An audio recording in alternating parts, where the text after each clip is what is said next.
after many questions, I've been asked to do these undisguised now, so I don't give a shit. So it's undisguised. Subscribe to this YouTube channel and stuff. I hope you can fucking understand them now, because people are moaning. Okay, so I'm Will, I'm a werewolf. This is interview 20 out of I don't know how many we're doing. I'm on to chapter 3 of, well, it's chapter 20, but I'm on to the third reason why I hate humans so much, and why I'm glad that I kill you all the time. So, this is really about the fact that you're a predator species that was never a predator species, and that you just kill and wipe out everything and anybody that gets in your way. And then you talk about morality, and that you have human rights and ethics and all that kind of bollocks. And really, you don't give a fuck about anybody but yourself. It just pisses me off. Okay, so let's make a start on this. So I've written this down, so if it sounds like I'm reading something, it's because I'm reading something, alright? Because when I get asked the questions, I just wanted to write down what I was thinking and then record it. So, you hit Australia some 45,000 years ago, you Homo sapiens, and you wiped out all the large creatures very quickly. You hit America 16,000 years ago and did the same, and you're still fucking doing it to the point where you're going to annihilate your dumbass selves, you pricks. With the advent of fire, one single individual of your species could devastate a whole habitat by burning it. One of you could kill off thousands and thousands of organisms in one go. Why are you doing this? Well, you guys are weak, pathetic creatures who, with the accident of consciousness, got to the top of the food pyramid while not being physically prepared for it. Other predators took thousands of years to evolve to that stage. They evolved the teeth, the claws, and the predator's mindset, not fucking consciousness. You, for a long time in your earlier career, were low to the base level of the food pyramid. You had to wait for the scraps from the table of the other predators. You were waiting to get to the bones of the creature that had been already stripped bare. You ate the fucking leftovers, the bone marrow of the emptied carcasses. Then you became top laughably dog. The world had not got the developed checks that it had for the other predators for your species. A mountain lion population would decrease if it hunted too many prey due to starvation. This reduction in mountain lions would then allow the prey species population to recover. The prey would not be hunted in such large numbers, which would mean that they could breed and the population would recover. The more prey then, there is much more food for the lions. More lions would be born due to the glut of food and so on. This prey and predator link held the mountain lion's population in a fluctuating check. This does not work for you. Once you've depleted a food source from an area, you just move on to the next resource or choose another species to eat. You just fuck it up and move on. You became top of the food chain in most food webs and pyramids. You were able to cooperate, and with the invention of the tools that you used to attack and prepare food, you were able to take on together almost any other organism and best them. Not only that, but with your intellect you could reap the rewards from many different species and not rely on any one in particular. Or you could do that until there were too many of you. So you had to become fucking farmers. Well, maybe I got that wrong. Maybe becoming farmers meant that there were too many of you. I don't know. The problem with your quick development of the intellectual self is that you still in lots of ways have the mind of set of the hunter-gatherer and the mind of the weak prey species. Now look at you in the modern age. You are dying in droves because of your hunter-gatherer minds. You are dying of fucking obesity. You are now dying of eating high-calorie foods that mean that you get fat and die of it. You lack exercise and you lack the ability to able to control your drives. You eat and eat until you die of gluttony. Your mind is that of the hunter-gatherer. You eat the food that is there because tomorrow there may be no food. You choose sweet and high-fat foods because they contain the most calories, and you choose them because the body has deemed them to be the tastiest food. You eat yourself to death. Oh, and we help the poor do this by making highly processed, high-calorific food cheap, while healthy, unprocessed foods are expensive. Crazy if you think about it. Fat monkeys are dying of heart issues. You are fucking omnivorous too, which means that you could go into almost any other creature's habitat and steal its resources until that interlinked system fails. When they do fail, then you simply move on to the next system or the next food species. Not only that, but you would get together with your buddies and wipe out the competition for that resource with those tools or fire.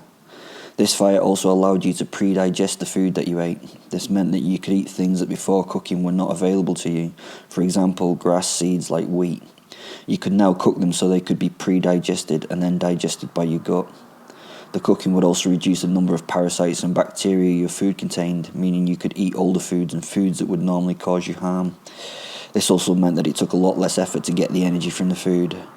Without fire, you would all be doing a lot more masticating. That means chewing, you dirty-minded monkey, not wanking. You would also need a much longer gut to absorb the nutrients if they were not cooked. This would be very energy-consuming in itself, so with the advent of cooking came the cognitive leap. The brain now could get enough energy much more easily to develop. Fire and cooking led to those big brains and the so-called intelligence that we see your species now have. Most species of the world have their special systems based in their DNA. To change behaviour, they need to have their genes mutate. In humans with cognitive breakthrough, this changed. You humans could change behaviour by social construction. Systems that are thought about and made up but accepted and supported by the group will be followed. You are the first creatures to be able to do that, and that is why you are so very adaptable. You can also change your minds and follow a different system of behaviours if needed. You fit in with your peers in order to be one of the sheeple, never stand out, never be special, which is a shame because at birth you could be the one that changes the world. The nature of being human is to do the unexpected, and every birth has the possibility of a changed world. That was said by Hannah Arendt. But you don't want to fall into the trap that Heidegger noticed. You are thrown into the world unknowing and spend most of it not noticing yourself in being, and not really noticing that you are alive. You don't live for the simple sake of living. You really have a lot of freedom to choose, but you don't. You live to suit those around you as a general process. You fit the society you come into and accept the archaic attitudes of those around you as the standards to follow. You also accept the practical niceties that are forced upon you, even though they are not of your making. Very few people ever stop and just wonder at their sheer existence. Only in the moment of existential crisis do you actually see how strange the world is. Otherwise, you humans just accept this crazy place as it is. Fucking bizarre weirdos. Look at the great philosopher Ferris Bueller. Life moves pretty fast. If you don't stop and look around once in a while, you can miss it. The makers of that film recognised it and preached it. But you think it's just a funny line. It is the truth. No, you just accept the rules and the ideas that you are thrown into have to be followed, even though they are just made up by society to keep you in line. Fucking losers once more. You also don't see the connections. You are connected as a being to everything else around you, yet you cause little change. You accept your weak individual path. Your ego is small and not powerful enough to drive you. You treat the people around you as means. You treat nature as means, while in fact they should be treated more like the ends. You have to recognise that all around you is being with you just because they are in the now with you. You are all being at one and the same time. This means unity of all. As you all have one thing in common at that moment, you are all being. If you got an understanding of this, you would enjoy that here and now and in the now instead of in the past and the future. You do not have a lot of time before it's over, so you sheeple could be themselves if you wish to, but in reality you just slip into the societal system and become thyself or they-self, one of them. This is all true for you, for unlike me, humans are mortal. I suppose if you describe me, I am mortal, difficult to die. If destroyed by accident or by endeavour of others, I can die. All humans can produce the improbable, they just don't because they accept the made-up societal norms of others. All humans are unique. They can choose to act in certain ways. They begin with the ability to change the world and are pushed down routes that remove those possibilities. They drive themselves into obscurity. They have innate uniqueness and then they ruin it by fitting in and taking on the inadequacies of others. They are a miracle. Being born is a miracle. Humans can choose to act unlike animals. They don't have to work on instincts and animalistic behaviours and then they ruin it. They have free will. They can choose to give their life for another. They can choose to harm themselves. They have the freedom to choose. I call an animal a species, an individual corrupt when it loses its instincts, when it chooses, when it prefers what is harmful to it. And that's from Nietzsche and his book The Antichrist. Humans have decided that they are the pinnacle of evolution. If they don't believe the truth of evolution, then for thousands of years religion has put you as the masters of the earth with all the other creatures there to serve your needs. Your claim to be the only rational and moral species in the mix of all others are red of tooth and claw. No, it's all wrong. You are not superior in my eyes by living by made-up morals and stories or by placing yourself above the others that live on instincts. You have become weakened and pathetic, sickly and lost, yet sadly the most interesting of all creatures. When you came together to coexist, you set up rules and laws that couldn't be punished for and chastised by others. This set of made-up rules is not seen in other creatures. The problem with moralization of the human spirit is the fact that our stronger animal selves have been suppressed and not advanced or allowed to thrive. This has led to what Nietzsche called a bad conscience, a will to self-torment. You have instincts that you wish to follow, but you don't because morals and socialization have told you that they are bad. You have been domesticated yourself by this moralizing. You do not follow your instincts because of fear of punishment and laws that can be brought against you. This threat of punishment stole you away from your base instincts and made you safer to be around, made you more lethargic and easier to predict in your behaviours. It made you the sheeple that I have already mentioned. This domestication has been important for the building of societies, but it has turned you into guilt-ridden suffering beasts, depending on others to lead you through religious or civic order. The problem with domestication is that it does not make stronger, more independent creatures. It makes sickly, weakened ones that are safer to be around in large numbers. The fear of breaking the rules rules you. You have depressive emotions based on those fears, and worries are created around those moralistic rules that have been made to keep you on the socially acceptable, straight and narrow. You are tamed human beings. You now think and consider too much. You rely too much on your consciousness to make decisions for you, and you no longer use the guide that has been there for always, your animal side. Yes, it is there, and it can overrule your human side, but when this happens, you just become guilty and depressed, not being able to beat the animal inside you all the time.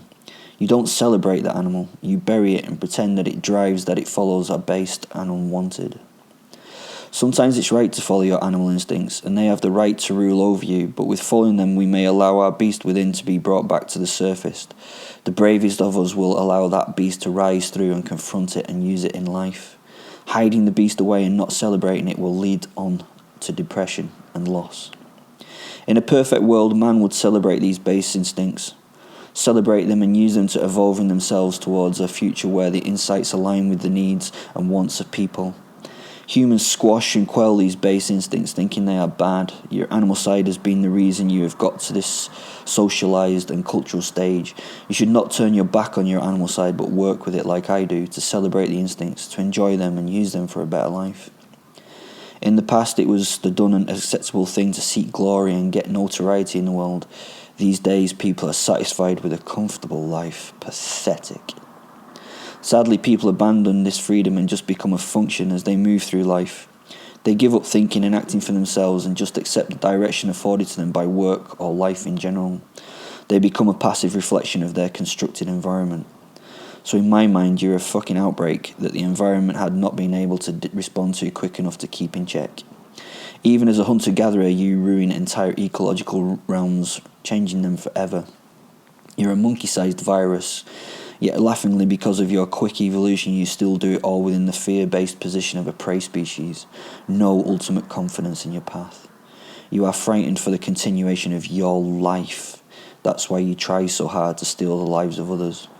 Oh, and you do not limit it to other species. You are quite happy to destroy entire populations of your own species. If you can identify differences between your particular people and those particular people, then they are willing to kill for those differences. This destruction of your own is also easier if they have the resources that your people need. Let's look at what you did when you discovered South America.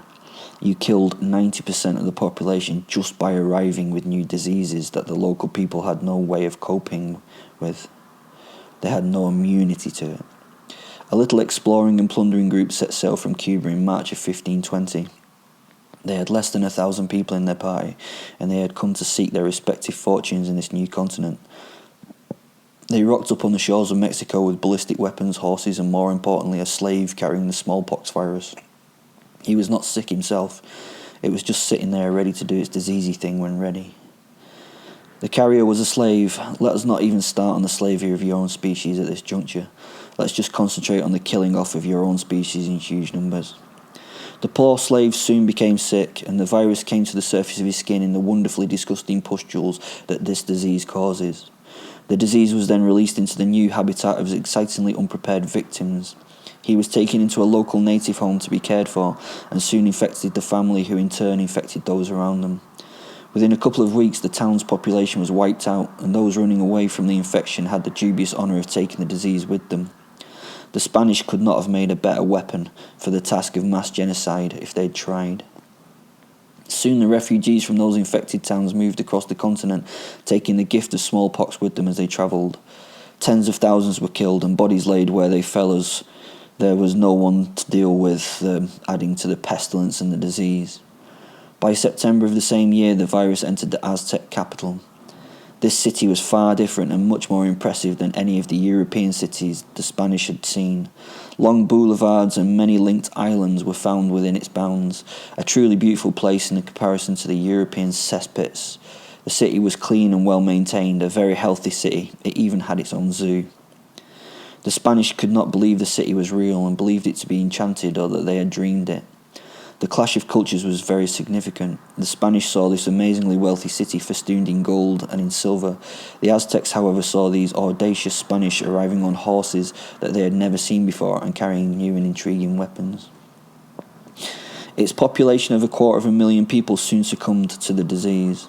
A third of its folk were destroyed. Cortes had got lost in the lack of communication between Montezuma and his people. This was not communication between two countries that shared a border, and neither had a common or close language. They were completely different. They had to have Spanish translated into Mayan, then Mayan translated into Aztec. The outcome of this miscommunication was the Spanish had thought that the Aztecs had surrendered the city to them. In contrast, the Aztec king Montezuma thought he had accepted the surrender of the Spanish. The Spanish took the king and his nobles hostage and effectively ran the country, with Montezuma being a puppet leader of the Spanish. In a period of 10 months, the population of the empire decreased from 22 million down to 14 million. Smallpox was only the beginning of the people's misery. Then came the flu, then the measles. All this death from disease went on while the Spanish helped themselves to the resources of the nation. These separate but deadly diseases all took their sector of the population. By 1580s, experts have guesstimated that the population of the native people had fallen to 2 million, mainly through losses to disease. Now, you may make the argument that this genocide was not your fault, but I disagree. I suppose if you said that even if you had gone out there to be friends, that the same thing would have happened, that the people would still have been exposed to these issues, these horrible diseases, well, that may be true. But in this case, the Spanish wanted to occupy and take over the continent, not befriend the population. If they had not had the disease on their side, they would have eventually achieved the same results in a much longer time using sword, musket and fire. Maybe the Aztec gods did their respective followers a favour with these diseases, taking the population away from abuse, slavery and finally the protracted suffering offered by the Spanish invaders.